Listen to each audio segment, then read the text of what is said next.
이번 시간은 어느 도예가의 영적 체험입니다. 이 글을 쓰신 분은 자산이란 분인데 선도 수행자입니다. 여자분이고, 그런데 이분이 수행을 해서 상당한 경지에 가신 것 같습니다. 전체적인 글의 내용상 그런 느낌을 받게 됩니다. 영혼을 볼 수 있고 그 영혼과 대화를 하고 그 영혼을 그 순간에 제도하는 그런 능력을 가지신 분 같습니다. 어떤 의뢰를 행하지 않고 마음과 마음을 통해서 그 자리에서 제도를 하는 그런 장면이 나와서 여러분께 소개하려고 합니다. 이 자산이란 분에게 어느 날 평소 알고 지내던 이웃에 사시는 도예가 한 분이 찾아옵니다. 그 이웃님이 잠시 차 한잔 나누자며 찾아와서는 조심스럽게 자신의 고민을 털어놓게 됩니다. 자사님, 요즘 제가 작업을 하면서 누구에게도 말할 수 없는 고민이 생겼답니다. 그래요? 무슨 고민이신데요? 자사님께서는 왠지 제 얘기를 이상하게 여기지 않을 것 같다는 확신이 들었습니다. 누구에게라도 말하지 않으면 제가 겪고 있는 요즘의 일들이 너무나 괴롭거든요. 마치 꿈을 꾸고 있거나 아니면 정신적인 문제가 있는 것이 아닌가 여겨지는데 제가 느끼는 것은 너무나 명확한 것이라 어디다 얘기할 수도 없었답니다. 네, 아무 걱정 마시고 편안히 한번 말씀해 보시지요. 어젯밤에요. 도자기 작업을 하고 있는데 태엽 감는 소리도 들리고 저 외에는 아무도 없는데 저벅저벅 걷는 소리도 들리고 사람 형태는 보이지 않는데 분명 누군가가 저를 지켜보고 제가 있는 공간에 함께하고 있다는 게 느껴져서 너무나 무섭더라고요. 그래서 작업장을 바삐 도망치듯 나와버렸답니다. 그런데 이런 일이 어제가 처음은 아니거든요. 우리 아들은 제가 요즘 들어 자꾸 아기 말투로 얘기한다고 말합니다. 제가 생각해도 이상하게도 내가 이런 말을 쓰지 않는데 왜 혀짧은 말을 하고 있지? 그런 걸 느끼거든요. 아이의 말소리를 하고 있는 것이죠. 게다가 밤에는 통 잠도 못 이루고 소화도 안 되고 음식도 먹을 수가 없어서 굉장히 힘들답니다. 그래서 남편은 조심스럽게 정신과라도 다녀오면 어떻겠냐고 하면서 저를 바라보는데 그 눈빛이 왠지 거리감도 느껴지고 그래서 이래저래 마음이 편하지도 않지만 한편으로는 지금 이렇게 사는 게 맞나 싶거든요. 남편도 아이들도 다 저에게 잘해주고 저도 가족들을 사랑하는데 왠지 모를 허전함과 허망함, 왠지 저는 다른 세상에 버려진 느낌이라고 해야 할까요? 그리고 어느 순간부터 사람을 보면 그 사람 마음이 척 알아지고 그러니 이제는 이런 제가 무섭다는 생각까지 듭니다. 이런 말을 듣고 이 글을 쓰신 자산이란 분이 그 도예가를 관하여 봅니다. 그랬더니 이 도예가에게는 세 사람의 영혼이 함께하고 있는 것이 보입니다. 그들은 전생에 도자기를 구우며 초상화를 그렸던 도공 부부와 그의 아들인 어린아이가 있었던 것이죠. 그래서 그 세 사람의 영혼이 이 도예가가 이 생에 하고자 하는 일을 돕고 있었던 것입니다. 그래서 이 도예가가 굽는 도자기에 표현되는 예술적인 세계는 마치 살아있는 대상을 그대로 옮겨 놓은 듯 생동감이 뛰어나고 사실적이어서 해외에서도 인지도가 있는 도예가라고 합니다. 도예가로서 성공을 한 것이죠. 영혼들이 돕고 있으니까. 그래서 그렇다면 그 영혼들과 이 도예가는 어떤 인연이 있었기에 전생에 이렇게 이들과 함께 하고 있는 것인가? 그것을 다시 또 관하여 봅니다. 그랬더니 이분들은 전생에 이 도예가와 함께하며 힘든 상황을 버텨 나갈 수 있는 도움을 받았던 인연이 있었다는 것을 알게 됩니다.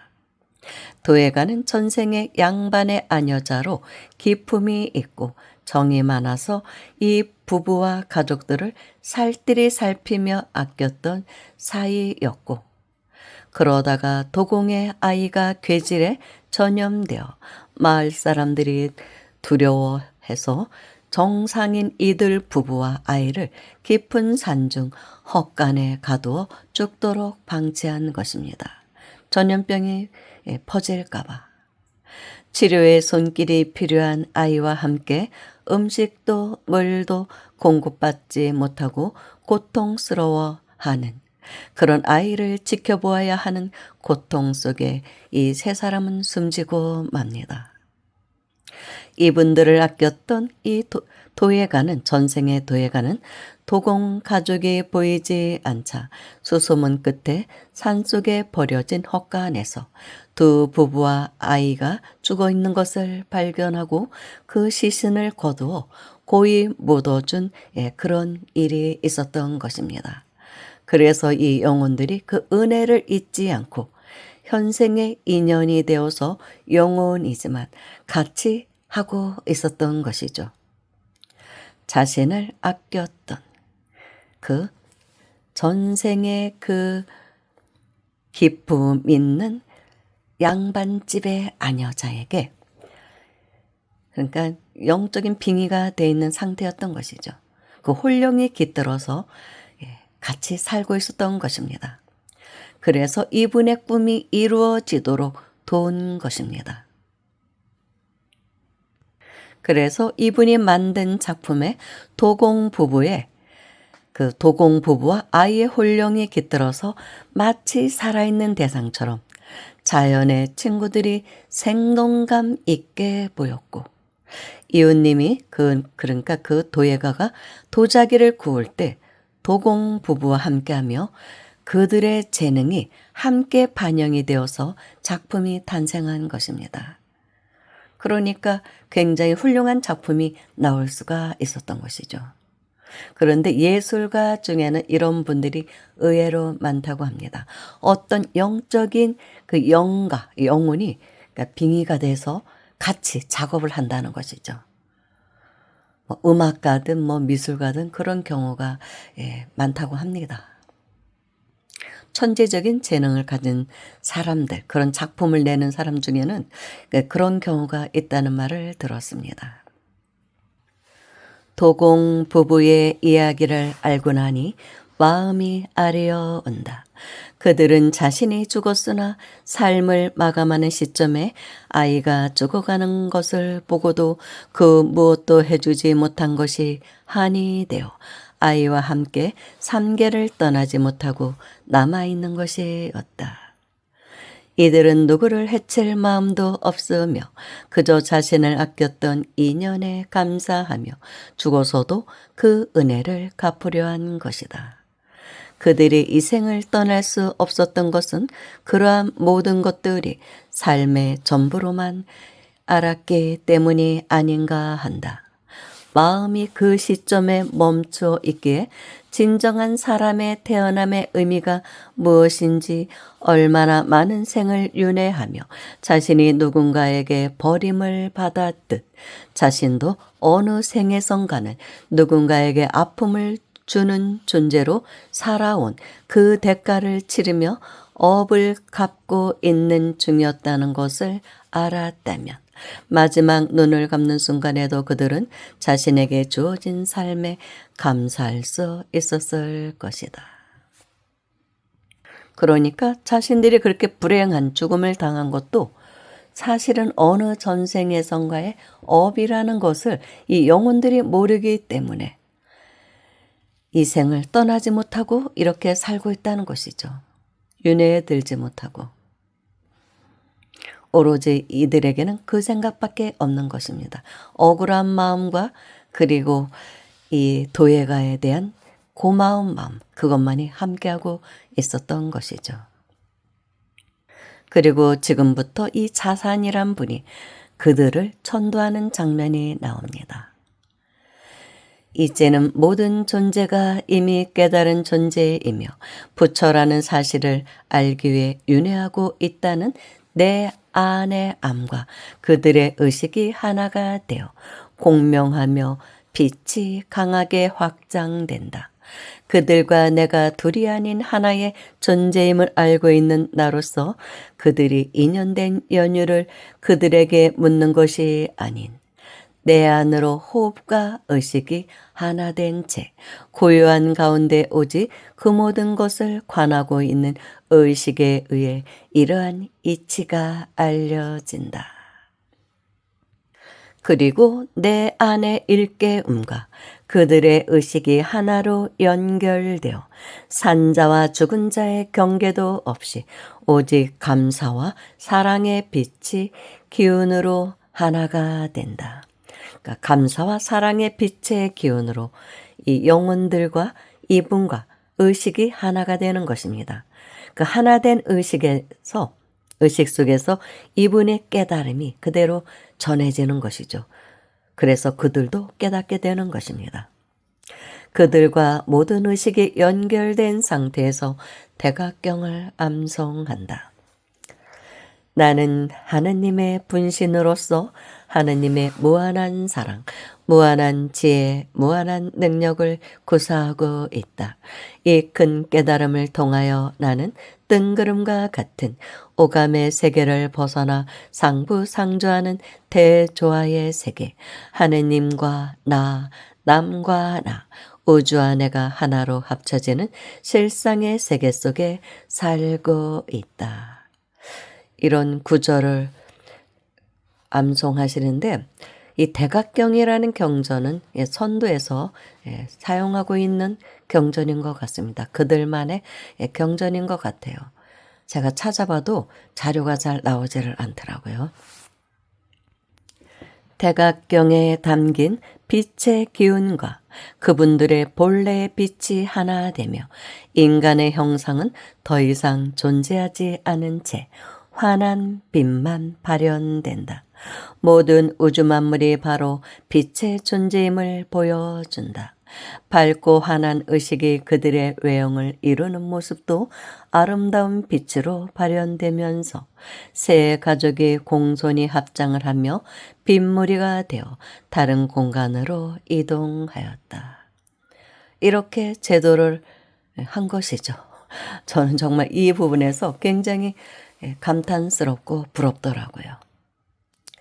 이렇게 간단하게 영가를 제도할 수 있는 능력이 있다는 것. 이것은 상당한 경지에 가지 않고는 어렵습니다. 그 선정 속에서 그들과 하나가 돼서 의식과 의식이 통하는 것이죠. 나의 깨달음이 그들에게 그대로 전해져서 그들도 깨닫게 되는 이런 경지. 사실은 이런 경지에 가야 제대로 천도할 수 있다고 합니다.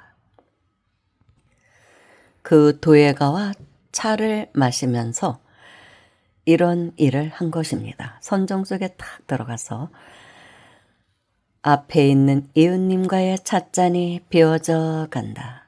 어느새 이웃님이 자신의 마음이 고요하고 평온하며 자신의 가슴을 짓누르고 두려워했던 마음들이 사라진 자리에 감사와 사랑의 감정이 자리한다며 눈물을 보인다. 나는 이분의 손을 살포시 잡고 삶의 모든 고비들을 잘 견디어줘 감사합니다. 이렇게 제 앞에 고운 마음으로 자신을 지켜내고 존재해줘 감사합니다. 이렇게 말을 하니 이 이웃님, 즉 도예가는 제 얘기를 들려드리면서 제가 얼마나 소중한 존재인지 느껴집니다.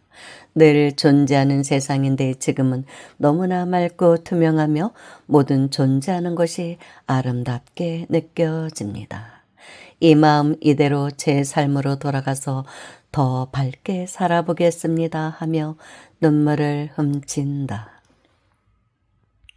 나는 이웃님과 두 눈을 마주하며 감사의 마음으로 하나 된 존재로 공감을 나눈다. 감사하다는 인사를 하고 돌아서서 가는 이웃님의 뒷모습이 어쩜 그리 아름다운지 자신의 참마음을 찾아가는 여정에 또 한 분의 도반을 만나 감사합니다.